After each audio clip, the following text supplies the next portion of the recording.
Before bombardiers ever peered through a Norden bomb sight or watched a target grow larger inside a drifting cloud layer, the story of American precision bombing began with a simple question that planners at the Army Air Forces asked in the early years of the war. What single weapon could destroy a bridge, collapse a factory roof, tear apart a rail line, smash a fuel depot, and still be carried in large numbers by every major bomber in the fleet? The answer came in the form of a bomb that would become as common as the olive drab paint on every American aircraft, the 500-pound general-purpose bomb, designated the AN-M64. To understand why the AN-M64 became the heart of American bombing doctrine, you have to look at the demands of aerial warfare in the early 1940s. The United States needed a bomb that was not too light to crack heavy targets, but not too heavy to limit how many could be carried. It needed to be effective against steel, concrete, locomotives, warehouses, bunkers, and troop concentrations. It needed to accept multiple types of fuses, from delayed action to instant detonation. It had to be stable in flight, predictable in its fall, and rugged enough to survive rough handling on the ground and violent turbulence in the air. Out of these requirements emerged the 500-pound GP bomb, a perfect balance between destructive power and tactical flexibility. The AN-M64 had a thick steel casing packed with a high-explosive filler that usually consisted of tritonal, a mixture designed to create a powerful blast wave capable of tearing open the structures of bridges, factories, and rail yards. Its design allowed it to penetrate lightly reinforced concrete or steel beams before detonating, making it ideal for industrial targets. The bomb could also be fitted with a range of tail assemblies and fuses that allowed bombardiers to adjust detonation timing. An instantaneous fuse would blow the bomb the moment it hit a soft target, like a warehouse roof. A delayed fuse could let it burrow into the interior of a bridge support or locomotive yard before exploding. For crews flying at 20,000 feet, this flexibility was priceless. But the real magic of the 500-pound bomb was not only in its destructive potential, it was in its weight. At 500 pounds, the AN-M64 was light enough for a B-17 or B-24 to carry dozens of them on a single mission. A typical flying fortress might carry 8,000 pounds of bombs, meaning 16 500-pound bombs loaded side by side. A B-24 could carry even more depending on altitude and range. Each bomb was a single punch, but together they formed a storm capable of crippling an entire transportation network or reducing a factory complex to rubble. This changed American air strategy. Instead of sending bombers with a mix of heavy bombs for hardened targets and light bombs for softer ones, the 500-pound bomb allowed planners to standardize payloads while still giving bombardiers the power to destroy a wide range of targets. A squadron armed entirely with AN-M64s could hit multiple objectives at once. One bomb might fall through the roof of a power station, another might smash into a rail junction. A third could knock out a key bridge that supported an entire stretch of supply lines. The weapon was versatile enough that by 1943 it became the workhorse of strategic bombing. As the USAF prepared for the major campaigns in Europe, from the Ruhr to Italy to Romania, one lesson became painfully clear. Accuracy mattered. Dropping hundreds of bombs did not matter if they fell miles from the target. Industrial warfare required precision to shut down systems, choke supply lines, and cripple Germany's war machine. The 500-pound bomb alone could not do that. It needed guidance. It needed calculation. It needed a human mind and a mechanical brain working together to put it exactly where it needed to go. That was where the Norden bomb sight entered the story. But before bombardiers ever touched its controls, the 500-pound bomb provided the foundation. The early test missions flown over North Africa and the Mediterranean revealed both the strengths and limits of the AN-M64 without advanced guidance. When dropped from high altitude without the Norden, bomb patterns often scattered across hundreds of yards. Factories received damage, but not always in the places that crippled production. Bridges shook under the blast, but often survived. Locomotives were hit only by chance. These missions taught America something vital. Precision bombing required not only a reliable bomb, but a precise way of delivering it. Still, even without perfect accuracy, the 500-pound bomb showed its potential. When dropped in clusters on troop positions, it produced shock waves that rolled through trenches and shattered morale. When used against airfields, it tore open runways and ignited parked aircraft.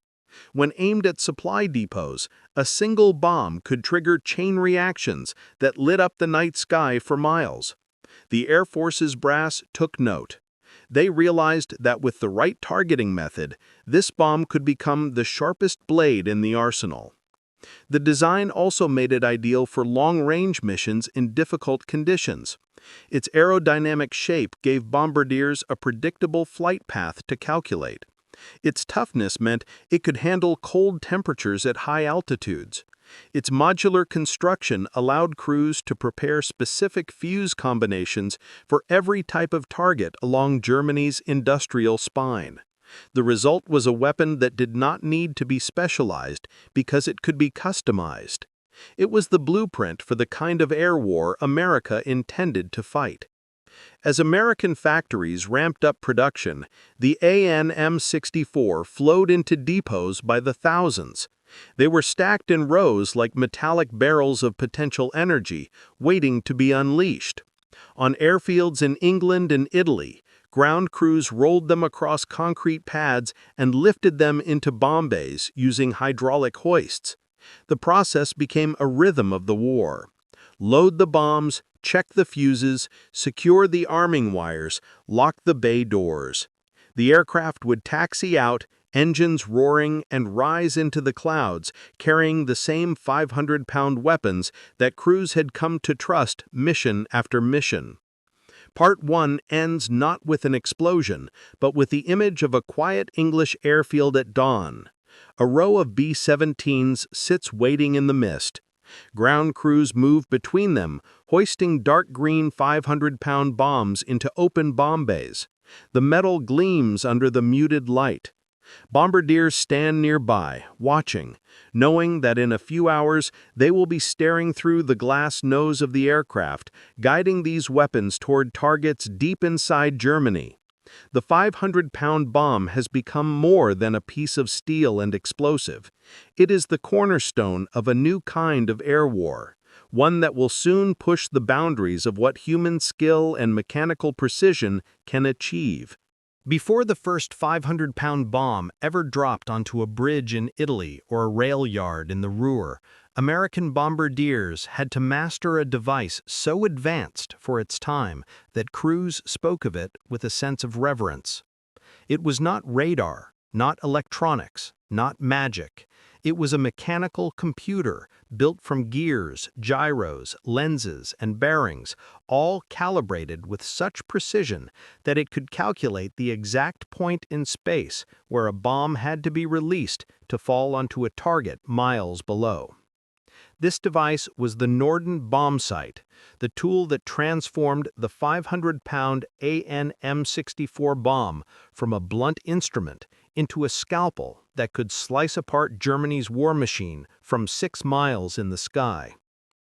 To understand why bombardiers were astonished by their accuracy, you have to picture what high-altitude bombing looked like before Norden. At 20,000 feet, a target like a bridge or rail junction was no larger than a pencil smear. Winds shifted constantly. Clouds rolled beneath the aircraft.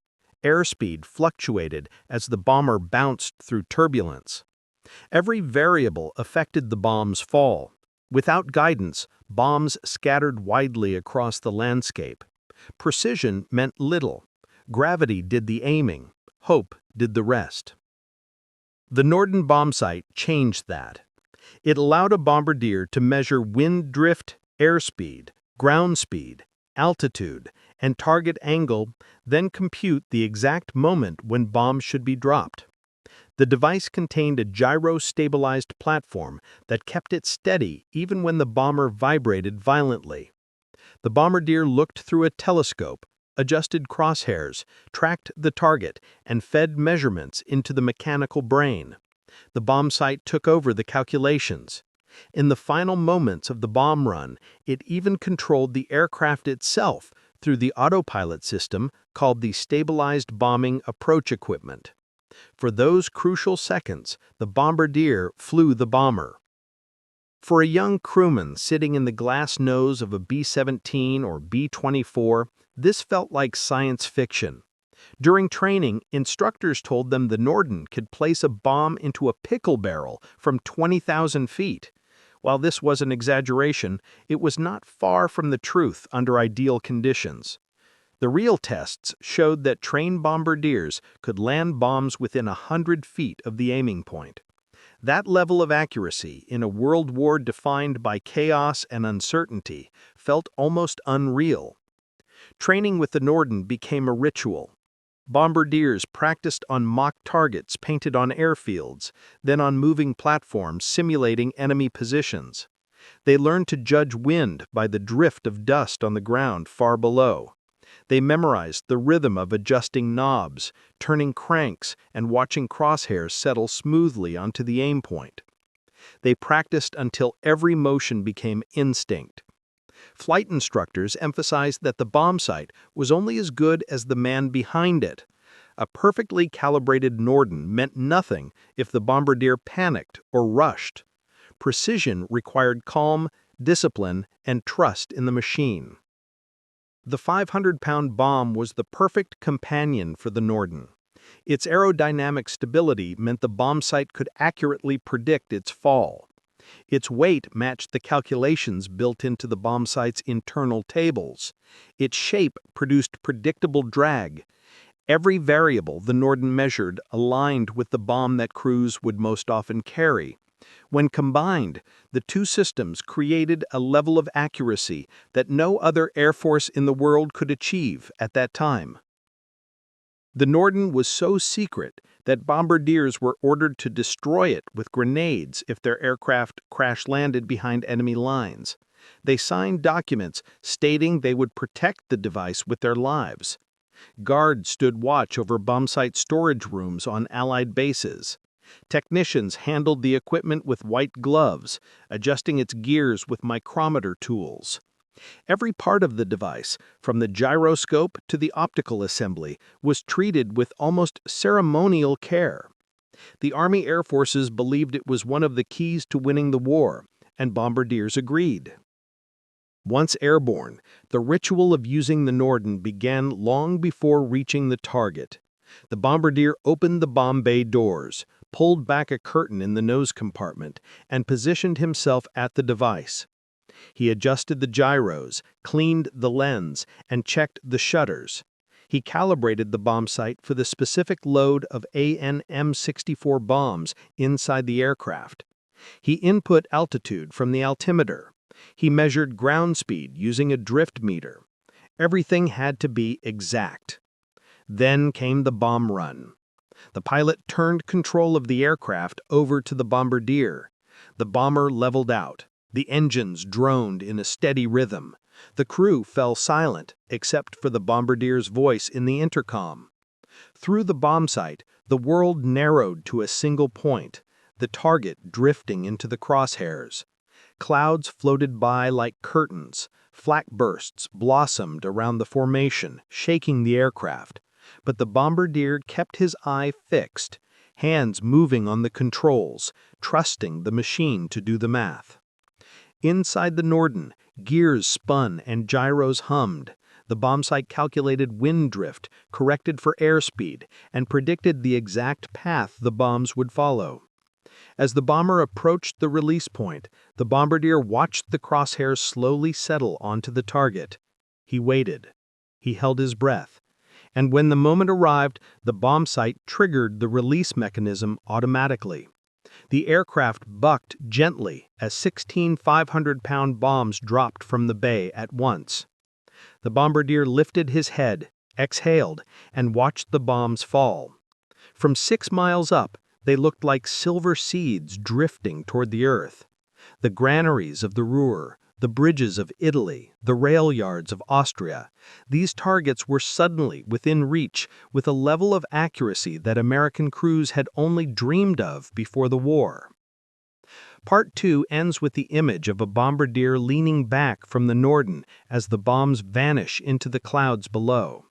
The intercom crackles to life. Bombs away! The pilot resumes control. The bomber turns for home. The bombardier keeps watching through the small glass pane, hoping to see a flash far below. If the calculations were right and the bomb sight's mechanical brain did its job, that flash would mark the destruction of a target once thought impossible to hit. It was only the beginning. The age of precision bombing had arrived. When American bombardiers first realized what the Norden bomb sight could do with a 500-pound AN M64 bomb, they began aiming for targets that earlier crews would have called impossible. A bridge only a few meters wide, a rail line hidden beneath cloud shadows, a moving train racing through the Italian countryside, a supply depot tucked between hills, targets that required not just explosive power, but accuracy so sharp that a single bomb placed in the right spot could stop an entire division. The German military relied on roads, rails, and bridges to move fuel, tanks, and reinforcements. When those arteries were cut, the entire system seized, and that was exactly what American heavy bombers set out to do. Italy became the first true proving ground. The country was a land of mountains, valleys, and narrow passes where bridges formed the backbone of movement. Destroy one span, and an entire armored brigade might be stranded for days.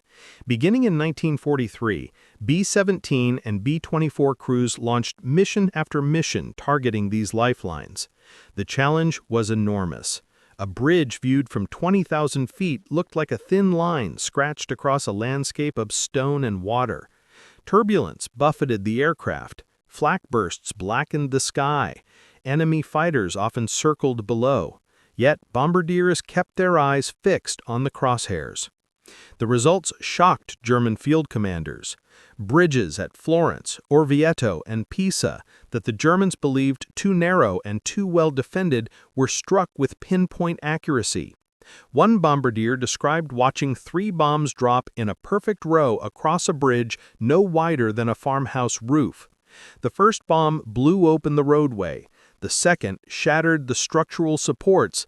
The third sent the entire center span crashing into the river below. German engineers swarmed the site afterward, staring at the damage in disbelief. They found fragments of AN M64 casings, but could not understand how bombers flying so high had hit the bridge so cleanly.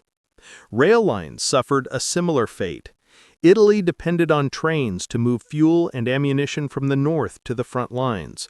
OSS agents on the ground relayed information about troop movements, and Allied bombers followed those leads with deadly effect. A single 500-pound bomb placed at a rail junction could produce days of paralysis. When dropped directly on the rails, the AN M64 not only bent the steel tracks, but blasted out the ballast beneath, making repairs far more complicated. German repair crews worked around the clock, but the bombers returned again and again, severing lines faster than they could be rebuilt. In some cases, crews struck moving trains with shocking precision. One mission over northern Italy involved a formation of B-24s that locked onto a locomotive hauling fuel. The bombardier controlling the lead aircraft lined up the target while the train weaved through a valley. As he made the final adjustments, the Norden stabilized, the crosshairs settled, and the bombs dropped. Minutes later, columns of black smoke rose from the valley floor as the train exploded. The attack halted an entire German resupply effort for 2 corps fighting south of Bologna. Targets outside Italy faced similar destruction. In the Balkans, rail lines feeding German forces on the Eastern Front were hit repeatedly, creating bottlenecks that weakened Germany's ability to reinforce the crumbling front. In Austria, bombardiers targeted bridges spanning the Danube and rail yards feeding the German industrial zones. One strike on the Villach rail hub, achieved with multiple 500-pound bombs placed precisely on switching tracks, shut down traffic across the region for days. But nowhere did the accuracy of the 500-pound bomb matter more than in Romania. The infamous oil facilities at Ploiești supplied a huge percentage of Germany's aviation fuel, while the low-level raid of Operation Tidal Wave in 1943 used a different bombing technique. The surrounding infrastructure, including bridges, pipelines, and rail depots, was later targeted with high-altitude strikes using the Norden and 500-pound bombs. These attacks were aimed not just at the refineries, but at the transportation network that fed them. Bombs dropped through cloud layers struck bridges and switching points with such precision that entire fuel lines were disrupted. Each destroyed link forced Germany to reroute supplies through longer, slower, and more vulnerable paths. Germany's response revealed their growing alarm. Railway repair units doubled in size. Bridge construction crews worked night shifts. Anti-aircraft guns were moved to guard previously unimportant rail yards. But none of these efforts stopped the relentless attacks. For every bridge rebuilt, 2 more were struck. For every train repaired, another was bombed on the tracks. Allied planners understood a crucial truth. Modern mechanized warfare cannot function without supply lines. And no supply line could survive a bombardier who could place a 500-pound bomb with such precision that he could hit a turning locomotive or the midpoint of a narrow viaduct. One of the most dramatic examples occurred during a mission over the Brenner Pass, the key route between Germany and Italy. The pass was carved into the Alps and protected by some of the most rugged terrain in Europe.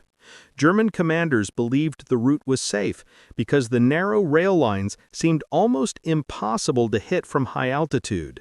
But B-17 crews using the Norden saw an opportunity. During a clear morning in the winter of 1944, a flight of bombers released a line of 500-pound bombs that walked down the rail line like hammer blows. One bomb detonated directly beneath a critical support beam, collapsing a section of track hundreds of feet long. With the pass blocked, German reinforcements to Italy slowed to a crawl for weeks. As the bombing campaigns intensified, German intelligence analysts tried to understand how the Americans were achieving such accuracy. Some believed the bombs had guidance systems. Others suspected spotter aircraft were marking targets. But whenever they examined battlefield remains, they found the same thing. Simple 500-pound bombs fused and dropped in the traditional way. The difference was the combination of the bomb sight and the discipline of the bombardiers behind it. Part 3 ends with an image seen countless times during the war. A German officer stands on a shattered rail junction staring at a crater where the switching tracks once crossed. Around him lie twisted rails and pieces of steel casing from AN M64 bombs. He cannot comprehend how bombers flying miles above the clouds could place their explosives precisely where they would cause maximum disruption. Far overhead, unseen through the smoke, American bombers turn for home. Their bombardiers know that with each successful strike, Germany's war machine grows weaker. Precision has become a weapon, and the 500-pound bomb is at its heart. By 1944, American bombardiers had already transformed bridges and rail junctions into weak spots for the German war machine, but their next targets were far more ambitious. Germany's power did not lie only in its ability to move supplies. It lay in its vast industrial network, the Ruhr steel mills, the oil refineries, the chemical plants, the aircraft factories, the V-2 assembly lines, and the fuel depots that fed every division in the field. If those collapsed, the entire war effort would collapse with them. For the first time in history, strategic bombing offered a way to attack an empire's industrial heart directly. And the weapon that made it possible was the combination of the Norden bombsight and the 500-pound AN-M64 bomb. The Ruhr Valley, often called the industrial lung of Germany, was one of the most heavily defended regions in the world. Anti-aircraft batteries lined the riverbanks. Smoke generators concealed factories behind dense gray screens. Camouflage nets covered power stations and machine shops. Railway yards were protected by flak towers with overlapping fields of fire. Everything the Germans built was designed to survive attack, but none of it could survive a 500-pound bomb delivered with precision. The Americans planned their strikes carefully. The goal was not to flatten whole cities. The goal was to destroy specific components without which factories could not function. A steel mill might continue running if the furnaces were hit, but if the feeder conveyor belts were destroyed, the plant would shut down. A chemical plant might survive damage to its outer buildings, but if the compressor house or pumping station was struck, production would halt for weeks. These were surgical targets, and bombardiers learned to hit them. In February 1944, the USAAF launched Big Week, a massive offensive aimed at Germany's aircraft production. The Norden bombsight allowed bombardiers to target assembly lines, power stations, and wing factories with a level of accuracy that stunned even senior commanders. Bombs that once would have scattered across surrounding fields now fell directly onto factory roofs and load-bearing walls. One squadron reported that their bombs walked across a Messerschmitt plant with such precision that individual assembly bays were hit in sequence.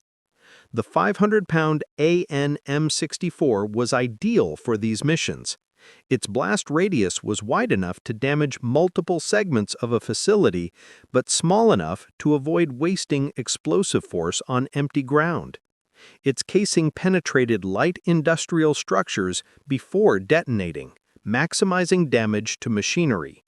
When dropped in patterns across a target, the bombs shredded production lines and collapsed high-voltage substations.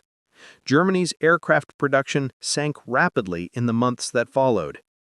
But industry was only part of the story. Germany's rocket program, centered at Peenemünde and a series of hidden sites across northern Europe, represented a new threat. The V-2 rocket, capable of striking London without warning, terrified Allied planners. The only way to halt the program was to find and destroy the facilities that built and tested these weapons.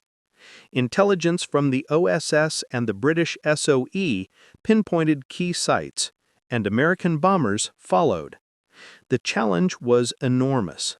Rocket infrastructure was scattered across forests, concealed in bunkers, or housed in long, narrow buildings hidden under camouflage. Hitting these targets required pinpoint accuracy. During a major raid on Peenemünde, B-17 formations approached through darkness and heavy cloud cover. When a break appeared, bombardiers used the Norden to lock onto elongated shadows that analysts had identified as assembly halls. They released their loads of 500-pound bombs. The explosions ripped through the structures, collapsing roofs, and destroying vital testing equipment. German engineers later admitted that the bombing set the rocket program back months. Additional strikes targeted launch facilities in the Netherlands, where V-2 rockets were moved, fueled, and prepared for firing. These sites were usually small clusters of buildings with fuel tanks, mobile launch pads, and control vans. A formation armed entirely with AN-M64 bombs could cripple such a site if even 2 or 3 bombs struck accurately. And they did. Several launch areas were destroyed before they could fire more than a handful of rockets. German officers tried to relocate the facilities constantly, but reconnaissance teams found them again and again. American bombardiers followed the trail. Fuel depots became another priority. Motorized warfare depends on fuel, and Germany's supply was already strained by submarine losses and severe shortages of synthetic fuel. The USAAF targeted synthetic oil plants at Schweinfurt, Leuna, and Ludwigshafen. A 500-pound bomb dropped onto a cracking tower or fuel tank triggered explosions that spread across the entire facility. Bombardiers aimed for the most vulnerable components: valves, tanks, pipelines. Many plants burned for days, some never fully recovered. Even smaller supply depots along rivers and rail hubs suffered catastrophic damage when a few well-placed bombs disrupted their operations. A strike on a depot near Hamm destroyed dozens of fuel wagons with only a handful of AN-M64 bombs. Another mission near Wiesbaden hit a storage area containing lubricants used for tanks and aircraft. The resulting fireball lit the sky for miles. German armored divisions struggled with shortages weeks later. Long before the bombs struck bridges in Italy or factories in the Ruhr, the story of the 500-pound AN-M64 was written inside the glass nose of America's heavy bombers. It was written by the men who aimed the bombs, who breathed through frozen oxygen masks, who sat alone with the Norden bomb site as flak bursts shook the air around them. These were the bombardiers of the B-17 and B-24. Their job demanded a kind of calm that defied human instinct. They had to stare down at a target thousands of feet below while the sky erupted into black fire outside their windows. And in those moments, they witnessed something that earlier generations of airmen would never have believed true. They could place a bomb exactly where they intended. Bombardiers were the final link in a chain that stretched from the airfields of England and Italy to the factories that built the bombs and the intelligence officers who selected targets. Everything depended on their precision. If they miscalculated wind drift by a few degrees, if they misaligned the crosshairs by an inch, if they hesitated during the bomb run, the entire mission could fail. They lived with that pressure every time they crawled into the nose compartment. Inside the glass bubble, the world was both terrifying and beautiful. The bombardier saw clouds boiling beneath the aircraft, stretching like white plains. He saw rivers glinting like silver threads. He saw villages, rail lines, and roads forming a grid that seemed almost peaceful from above. Yet he also saw flak bursts rising toward him, each one a black flower of death. The glass shook violently as shrapnel tore through the air. Sometimes the bomber lurched as fragments struck the fuselage. But the bombardier held his focus. The Norden demanded it. When the pilot announced, "Beginning bomb run," the bombardier took control of the aircraft. His hands rested on the bomb site controls. The crew fell silent except for his voice calling out minor corrections. The bomber straightened. Turbulence smoothed. The target drifted slowly into the crosshairs. These were the longest seconds of the mission. Enemy gunners knew the bombers had to fly straight during this stage, and they filled the sky with flak. But the bombardier kept tracking, adjusting, calculating. Many bombardiers later described the moment of release as surreal. They felt a sudden lightness as the bombs dropped away. 16 500-pound AN-M64 bombs fell in a clean line, their fins whistling faintly as they cut through the wind. From high altitude, the bombs looked peaceful, almost slow. The bombardier rarely saw the moment of impact, but sometimes, through breaks in the cloud or during low haze, he saw the flash. When the flash appeared directly where he had aimed, it felt like witnessing the impossible. Crews talked about these moments around their mess tables after missions. They described hitting a bridge support beam, a rail yard switch, a fuel depot tank, or a factory roof vent. They were astonished not by the power of the explosion, but by the precision. A bombardier from the 91st Bomb Group remembered watching one of his bombs strike the narrow roof of a compressor house at a synthetic fuel plant. The building vanished into smoke. The plant shut down for weeks. He wrote later that it felt like guiding a lightning bolt across the sky. Even pilots were amazed. They often glanced through the windshield during the bomb run and saw nothing but a blur of landscape far below. They sometimes doubted that anyone could hit anything so small from such an altitude. But time after time, they returned to reconnaissance photos showing tidy rows of craters exactly on target. They saw broken bridges, collapsed roofs, and severed rail lines marked by bomb impacts no wider than the wingspan of their own aircraft. These images became a testament to the Bombardiers' work. There were missions, however, when the sky conspired against them. Crosswinds shifted suddenly. Clouds drifted into position at the last moment. Smoke from previous strikes obscured the target. In those cases, the bombardier relied on instinct and training. He adjusted the bomb sight settings quickly, made small corrections, and released the bombs with a trust that the machine would handle the math. Even on those difficult missions, the AN-M64 bombs often landed close enough to cause significant damage. The combination of discipline and the laws of physics was on their side. One story that circulated among crews came from a bombardier over northern France. His formation approached a bridge that German engineers had reinforced heavily. The Germans believed it would take dozens of bombs to destroy. The bombardier tracked the bridge through the crosshairs and released his payload. Only one of his bombs struck the bridge directly, but it hit the exact center of the span. The structure collapsed into the river. After the war, engineers confirmed that placing a bomb in that precise spot had done more damage than hitting the bridge anywhere else. The bombardier never forgot the sight of the span folding like a toy. For many crews, the true impact of their accuracy was revealed only after the war.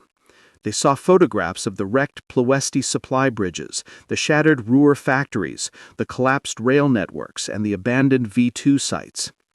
They realized how their missions had shaped the larger conflict.